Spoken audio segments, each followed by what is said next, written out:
मी पूजाच creation चॅनलवर तुमच्या सगळ्यांचं स्वागत करते. आता आपण बॅक पॅटर्न बघणार आहोत. हा जामदानी पैठणीचा ब्लाऊज पीस आहे. जामदानी पैठणी निघाली आता, ज्याची गळा उंची आहे 10.5 म्हणजे 10 आहे, तर ती 10.5वर मार्क केलं आहे. आणि गळ्याची आपली गळा रुंदी आहे 2.25. ते आपण पेपर ह्याच्यावर कॅनव्हासवर हा ड्रॉ केला आहे गळा. तुम्हाला कोणता शेप हवा आहे तसा तुम्ही शेप करू शकता. आणि कॅनव्हासवर ठेवून जिथे चिकटते ती बाजू अस्तरच्या बाजूला ठेवायची आणि बाहेरून अर्धा इंच कापड कट करून घ्यायचं.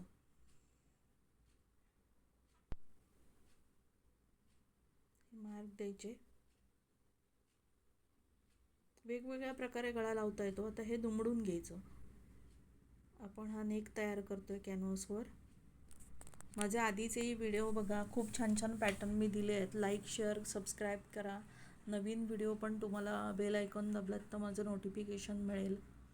गेले 24 वर्ष मी स्टिचिंगचं काम करते, त्यामुळे अनुभवाने तुम्हाला खूप गोष्टी शिकता येतील. खूप सारे कस्टमर माझे वेगवेगळे, त्यामुळे अनुभव तुम्हाला देता येतील. कस्टमर बरेच आहेत. आता हे बाहेरून आउटलाईन आपण शिवून घेतली. वरचं कापून टाकतोय कापड. सेंटर मार्क करतोय आपण. कापडाला ह्याला फोल्ड करायचं आपण नेकला आणि सेंटर मार्क द्यायचं आहे. आता हा ब्लाऊज पीसवर आपण अस्तर शिवून घ्यायचं आहे. आउटलाईन ह्याच्यावर अस्तर ठेवायचं. आता हा ओपन गळ्याचा ब्लाऊज आहे. खूप छान आहे. हा कलर पण छान आहे, त्यामुळे हे डिझाईन आधी काही मी ठरवलं नव्हतं. अचानक ते कापड बघून खूप वेळा असं होतं, कापड बघितल्याशिवाय कोणतं डिझाईन घ्यायचं आहे हे ठरवता येत नाही. आणि काही वेळेला असं होतं, ठरवलं असलं तरी शिवताना आपल्याला चेंज करण्यात एक वेगळी मजा असते. कारण ते कळतं आपल्याला काय तुकडे उरले आहेत आणि आपण काय चेंजेस करून नवीन डिझाईन द्यायचं आहे. कधी बघा तुम्ही पॅटर्न करताना काही आपले काट तुकडे वगैरे उरतात, तर अचानक आपल्याला असं वाटतं असं करावं डिझाईन. त्यामुळे चेंजेस बरेच होत असतात डिझाईन करताना. बाहेरचं आउटलाईन कापड आपण काढून घ्यायचं आहे.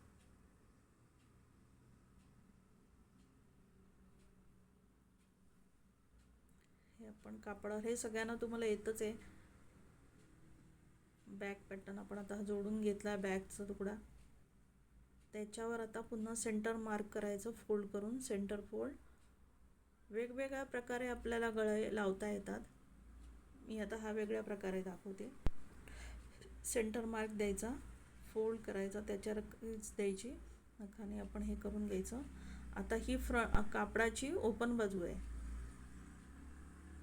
त्याच्यावर कॅनव्हास ठेवायचा.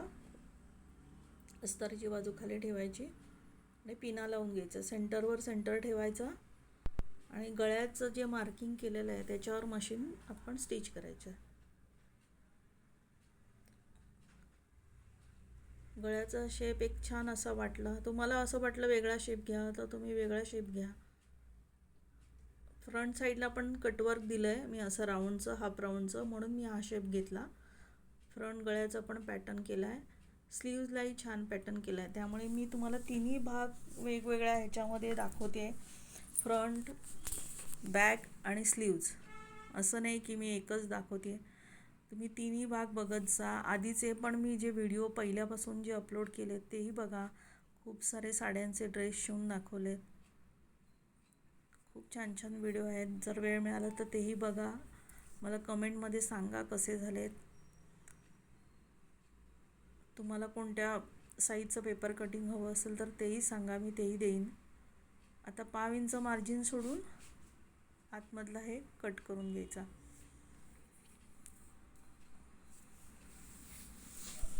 स्टिचिंगमध्ये खूप इन्कम आहे. आपण घरी बसून खूप छान इन्कम करू शकतो. मी तुम्हाला गाईड करेन. मी गेली 24 वर्ष हे एकच काम करते, त्यामुळे हात फास्ट बसला आहे. आता हे रेकॉर्डिंगसाठी मला जरा हळूहळू घ्यायला लागतं आहे, नाही तर माझा 35 ते 40 मिनटात एक ब्लाऊज स्टिच करून होतो. तुमचाही होईल. आता हे कट द्यायचे आहेत राऊंडला, आणि जिथे खाच असते तिथे छोटे छोटे कट द्यायचे. कट देताना शिलाईवर कट येणार नाही याची नक्की काळजी घ्यायची. बारीक बारीक कट द्या.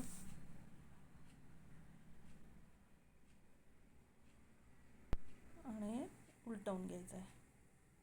माझ्याकडे ह्याला 1.5 मीटर अस्तर लागतं हा पॅटर्न करताना. माझ्याकडे 1 मीटर अस्तर होतं म्हणून मी उरलेलं दुसऱ्या कलरचं अस्तर कॅनव्हाससाठी वापरलं.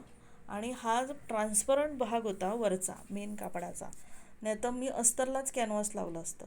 जर जाड असेल मेन कापड तर आपल्याला वेगळं अस्तर पलटवण्यासाठी घ्यायची गरज नाही. हे मेन आपलं ब्लाऊज पीसचं कापड पातळ होतं, त्यामुळे जर मी अस्तरला कॅनव्हास लावला असता तर कॅनव्हास दिसला असता, म्हणून मला वेगळ्या कापडावर कॅनव्हास उलटवायला घ्यावा लागला. हे पातळ कापड असेल तेव्हा असं करायचं, जाड असेल तर डायरेक्ट अस्तरलाच कॅनव्हास लावायचा, म्हणजे वेगळी परत गळपट्टी असा गळा उलटवण्यासाठी गरज लागत नाही. आता हे मी बाकीचं पॅटर्न मी काहीच आधी ठरवलं नव्हतं, फक्त गळ्याचा शेप एवढं ठरवलं होतं. लेस जी मॅच झाली त्याला ती त्याच्यावर फिरवली आणि ही अशी पट्टी इथे मी तिरकी लावली. पट्टी हातात घेऊन बघितली की कशी चांगली दिसेल, लेस पण दिसेल का चांगली, हे थोडंसं ठेवून बघायचं आपण फिरवल्यावर कसं दिसेल. एक लेस आपल्याकडे ठेवून द्यायच्या वेगवेगळ्या प्रकारच्या. मी बंडलच आणून ठेवते म्हणजे आपल्याला कोणती लेस घ्यावी आपल्याला ठरवता येते. प्रत्येक वेळेला शॉपमध्ये जाऊन लेस आणायला जमत नाही. विचार करते कशी लावायला, राऊंडमध्ये फिरवायची की कशी फिरवायची, यात माझा थोडा वेळ गेला. पण मी कटवर्क क्लास ते राऊंडमध्ये फिरवली. छोटी लेस असती तरीही चालली असती, अजून छान दिसली असती.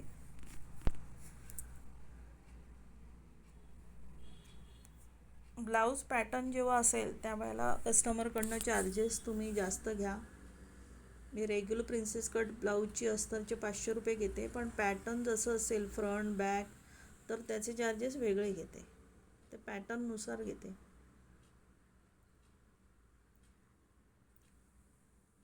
तुम्ही फक्त इच्छा दाखवा, मी लवकरात लवकर तुम्हाला बिझनेस डेव्हलप करून देईन. माझ्या गायडन्सनी नक्कीच तुम्ही रोज 3-4 ब्लाऊज स्टिच कराल.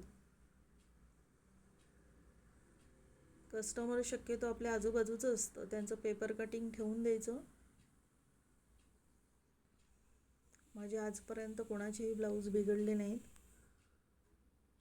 आणि प्रत्येकीला मी वेळेत ब्लाऊज दिला आहे. हे एक माझं 24 वर्षाचं हे आहे की कोणाला लेट झाला आहे हे माझ्याकडून कधी झालं नाही. 1.5-2 तासातही ब्लाऊज दिलेले आहेत मी. तुम्हालाही करता येईल. प्रॅक्टिस महत्त्वाची आहे आणि मशीन हायस्पीडची असल्यामुळे स्पीडनी करता येतं हे काम.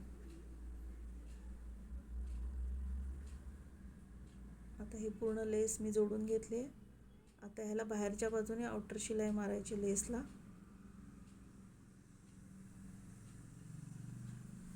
तुम्हाला लेस न फिरवता नुसता गळा ठेवायचा तर तुम्ही नुसताही ठेवू शकता, असं काही नाही. लेस फिरवणं कंपल्सरी नव्हतं, किंवा ह्याच्यापेक्षा एकदम छोटी लेसही फिरवली असती तरी चांगलं आहे. माझ्याकडे जी अवेलेबल होती ती मी फिरवली. बारीक लेसही छान दिसली असती.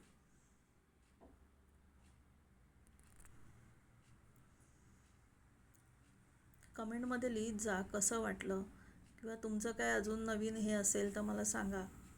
कुठे चुकत असेल तर तेही सांगा. आता परत सेंटर मार्क करायचा.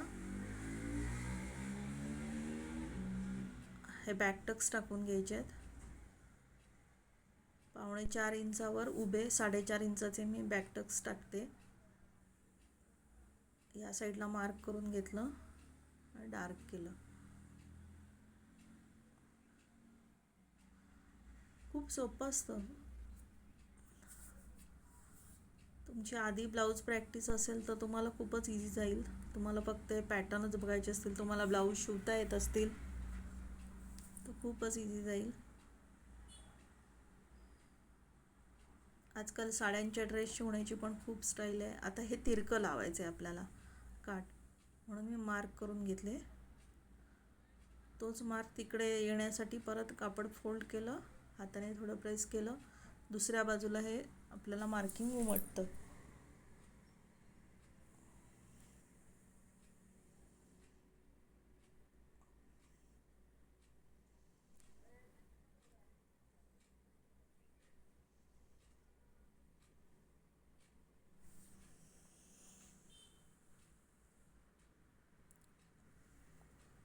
व्हिडिओ शूट करण्यात खरं खूप वेळ जातो, पुढे त्याला स्पीच देण्यात.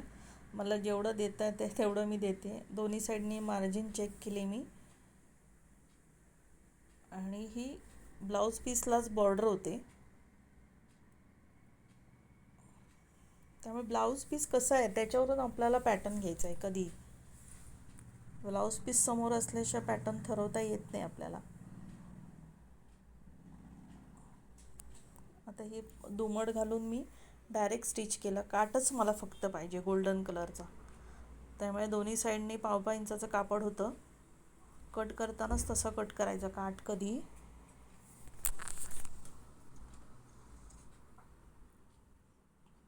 खूप छान दिसतंय.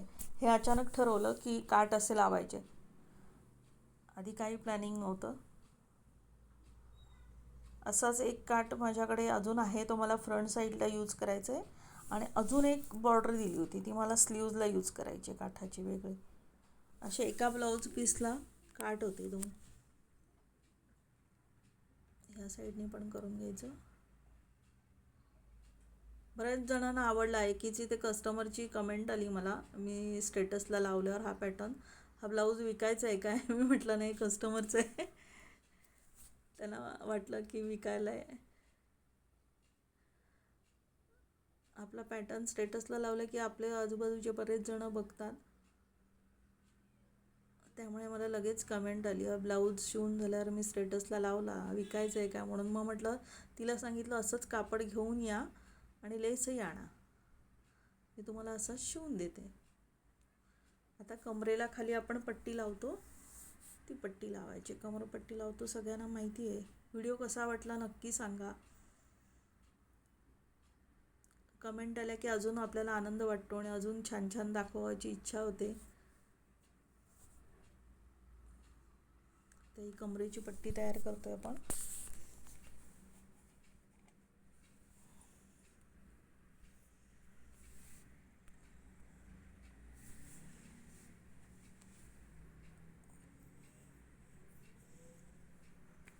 शिलाई मार्जिन आपली जी 1/2 इंच आहे ती सोडायची, कारण खाली 1/2 आणि वरती 1/2 असे आपण 1 इंच पूर्ण उंचीमध्ये शिलाई मार्जिन घेतलेली असते. हे दाब टीप मारायची आणि परत ही उलटवून 5 नंबरची टीप मारायची हात शिलाईसाठी, ती नंतर काढून टाकायची. असे अस्तरचे तुकडे ठेवून द्यायचे. काही वेळेला अस्तर कमी पडतं, त्यावेळेला पट्ट्या काढायला उपयोग होतो. आता हा आपला रेडी झाला आहे. साईडचं काय असेल ते काढून टाकायचं. खूप छान पॅटर्न झाला आहे. कसं झालं आहे मला नक्की कळवा. लाईक, शेअर आणि सबस्क्राईब करा, म्हणजे तुमच्या इथून मैत्रिणींनाही पाठवा. आणि बेल आयकॉन दाबा, म्हणजे नवीन व्हिडिओ तुम्हाला पाहता येईल. थँक्यू. तुम्ही कुठून बघताय व्हिडिओ हेही मला कमेंटमधून नक्की सांगा.